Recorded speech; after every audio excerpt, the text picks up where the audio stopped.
Imagine being able to train your entire body in just 20 minutes without a gym, without dumbbells, without machines, and without spending money on expensive equipment.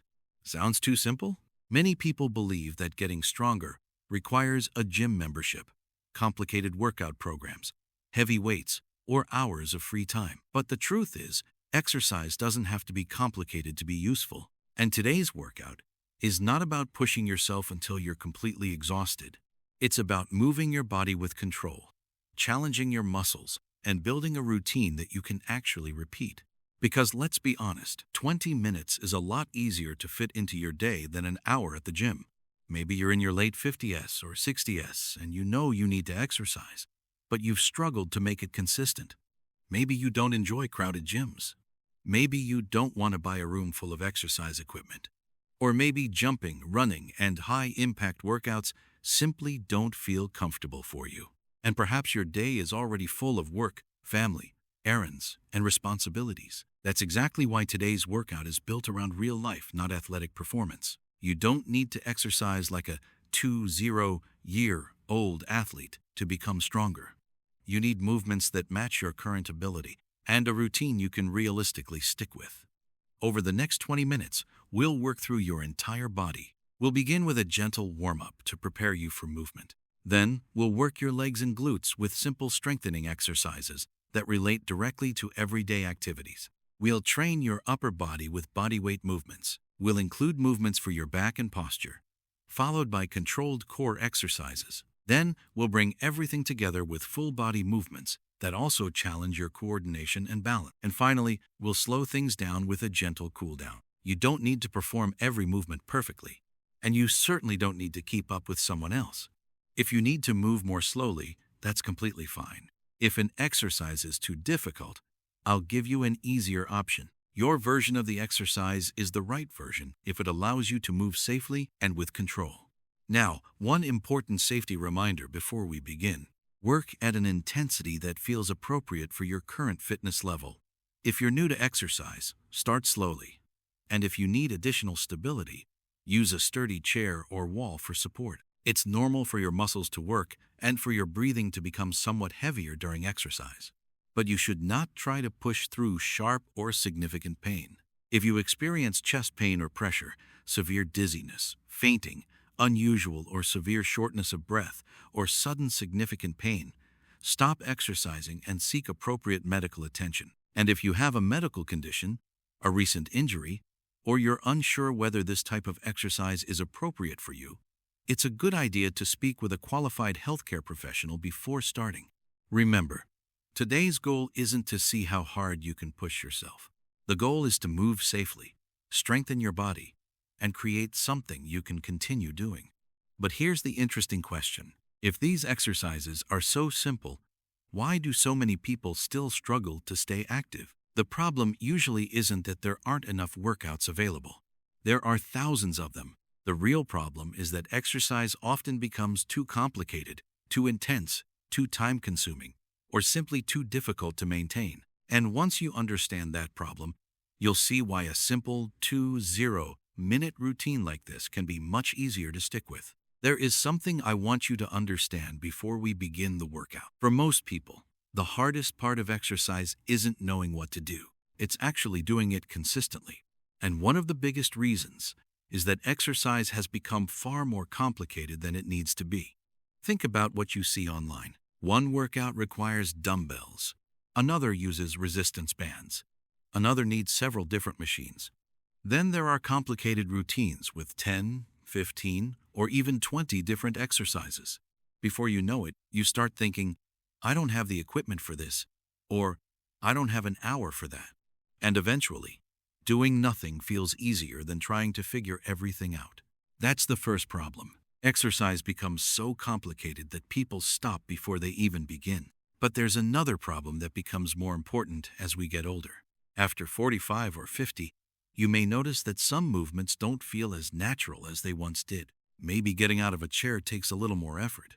Maybe climbing a flight of stairs leaves you more tired than it used to.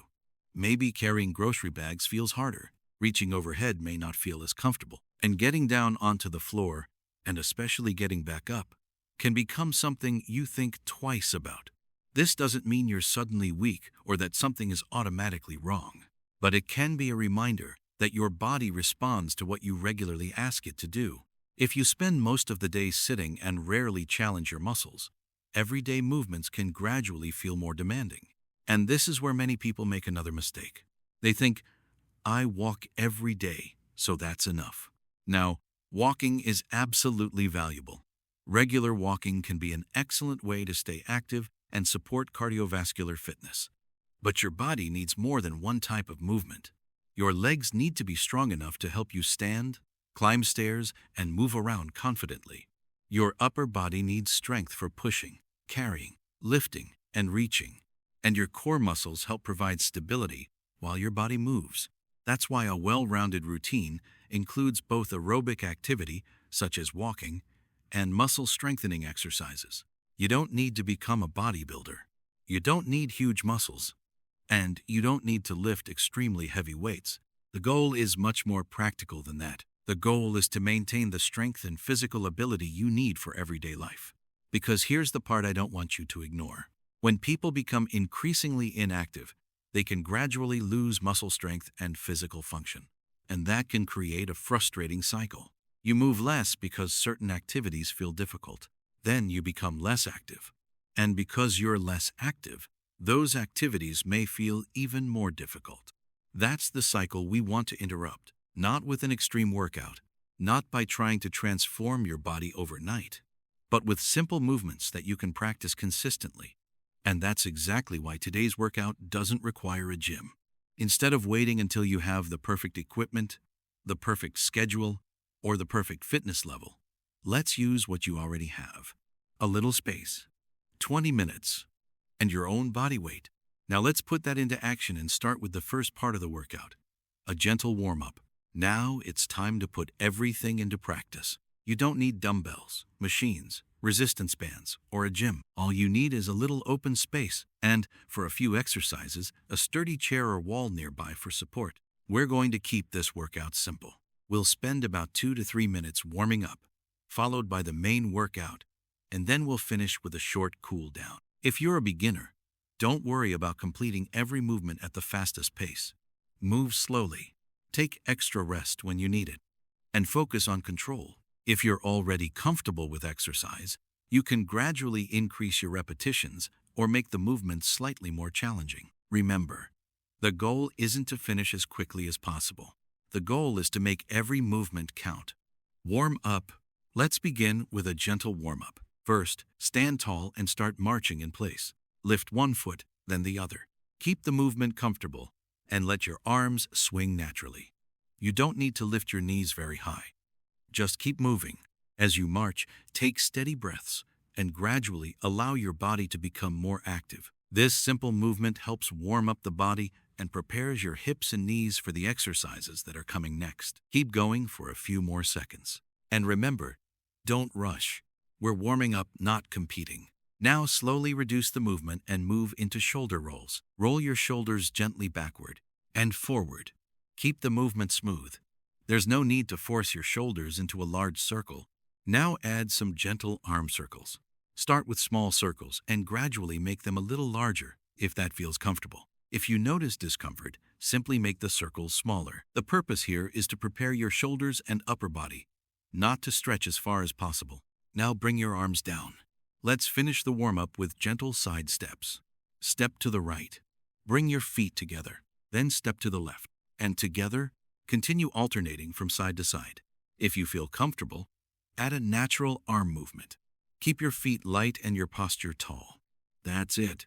Your body is now ready. Let's move into the first strengthening exercise. Exercise 1, chair, sit to stand. For this exercise, you'll need a sturdy chair that won't slide underneath you. Stand in front of the chair with your feet about hip-width apart. Keep your chest comfortably lifted. Now slowly push your hips backward and lower yourself toward the chair.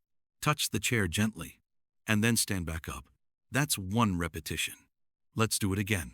Lower yourself slowly, and stand. Again. Down with control, and back up. Don't worry about speed. The slower you control the movement, the more attention you're giving to your muscles.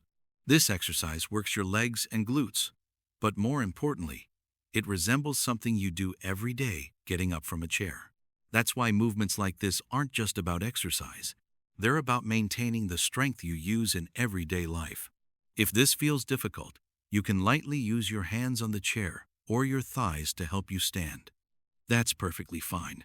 As you become stronger, gradually reduce the amount of assistance. And if the movement feels easy, try making the lowering phase slower. Control your body all the way down. Excellent. Take a short rest. Shake out your legs. And let's move to the upper body. Exercise 2 wall push-ups. Stand facing a sturdy wall. Place your hands against the wall at approximately chest height. Walk your feet back slightly. Your body should form a comfortable straight line from your head toward your feet. Now slowly bend your elbows and bring your chest toward the wall. Then push yourself away. That's it. Slowly in and push away. Again, keep your body controlled. Try not to let your shoulders rise toward your ears. And don't worry about going extremely deep. A comfortable range of motion is enough. If you're new to exercise, simply stand closer to the wall. That makes the movement easier. As you become stronger, step your feet a little farther away. This increases the challenge. Keep breathing naturally. Don't hold your breath. You're training your chest, shoulders, arms, and even some of the muscles that help stabilize your body. And notice something important. We're training the upper body without a single dumbbell. That's the advantage of learning how to use your own body effectively. Take a short rest. Now we're going to work the muscles around your hips and the back of your legs. Exercise 6. Standing calf raises. Stand behind or beside a sturdy chair or another stable surface. Place your hands on it if you need balance. Keep your feet comfortably positioned. Now slowly rise onto the balls of your feet. Pause for a moment at the top and slowly lower your heels back down. Up, pause, and slowly lower. Again, up and down. Try not to bounce. The lowering phase is just as important as the lifting phase. This simple movement targets the calf muscles and lower legs. These muscles are involved every time you walk, push off the ground, or climb stairs. If the exercise feels easy, make the lowering phase slower. If your balance is good and you feel confident, you can gradually use less support. But never sacrifice stability just to make an exercise harder. Safety comes first. Excellent. Relax your legs for a moment. We have 2 more movements. Exercise 7, standing side leg raises. Stand tall next to a sturdy support. Hold it with one hand if needed. Keep your upper body upright. Now slowly move your right leg out to the side. Bring it back in. Then repeat with your left leg. Out and back. Out and back. You don't need to lift your leg very high. A small, controlled movement is enough. The important thing is to avoid leaning your entire body to the opposite side. Keep your torso as steady as you comfortably can. This movement challenges the muscles around your hips while also giving you another opportunity to practice balance and control. If you're a beginner, use a smaller range of motion. If it feels comfortable, gradually increase the movement. But remember, bigger isn't automatically better. Controlled is better. Excellent. And now we have our final exercise. Exercise 8. Standing core brace and march. Stand tall with your feet comfortably apart. Gently tighten your abdominal muscles as though you're preparing for a light tap to your stomach. Don't suck your stomach in as hard as possible. Just create gentle tension. Now begin marching slowly in place. Right foot, left foot, right, left. Keep your upper body tall. Try not to lean backward or forward as you march. And keep breathing normally. This final movement brings several things together. You're using your core for stability. You're moving your legs. You're challenging coordination. And you're practicing balance at the same time. If you need more stability, hold on to a sturdy surface. If you're comfortable, use less support while keeping the movement controlled. Don't speed up just because we're near the end. In fact, try making each repetition deliberate. You're not trying to win a race. You're teaching your body to move with control. Keep going for a few more seconds. And now, slowly stop. Take a deep, comfortable breath. You just completed a full body workout without stepping inside a gym and without using a single piece of exercise equipment. Take a moment to appreciate that. You trained your legs. You challenged your upper body. You worked your hips, calves, back, and core. And most importantly, you practiced movements that can support the strength and control you use in everyday life. But before you finish, don't make one common mistake. Don't assume that harder always means better. The next step is learning how to make these 20 minutes work for you consistently without overdoing it, losing motivation, or turning a simple workout into another chore. You just completed the workout, but here's something even more important. How you do these 20 minutes over the next few weeks matters more than how hard you work today. Because if you make every workout so difficult that you dread doing it again, it becomes much harder to build a lasting habit. So, let's go through 7 simple rules that can help you get more from these 20 minutes. Tip 1.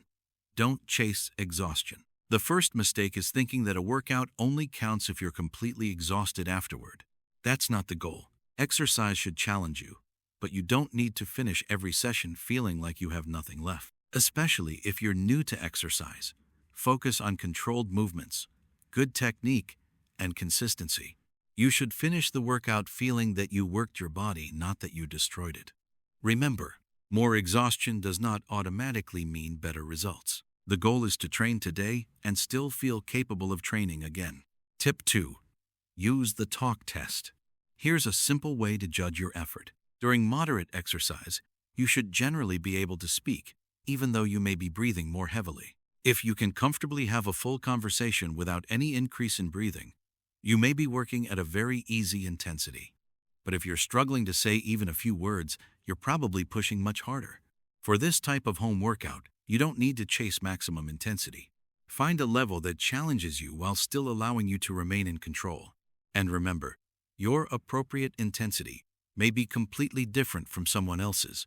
Tip 3. Start easier than your ego wants. This one is especially important. When you start a new routine, your mind may say, "Come on, I can do more." But your body may need time to adapt. During your first week, there's nothing wrong with doing fewer repetitions, moving more slowly, and taking longer rest periods. In fact, starting easier can help you learn the movements properly. Then, as your body becomes accustomed to the routine, you can gradually increase the challenge. Progress should be gradual, not rushed. You don't need to prove anything during your first workout.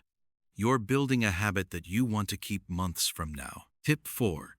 Use support without embarrassment. If you need a chair or wall for balance, use it. There is no prize for completing a balance exercise without support. A sturdy chair or wall can give you the stability you need to perform the movement safely and confidently.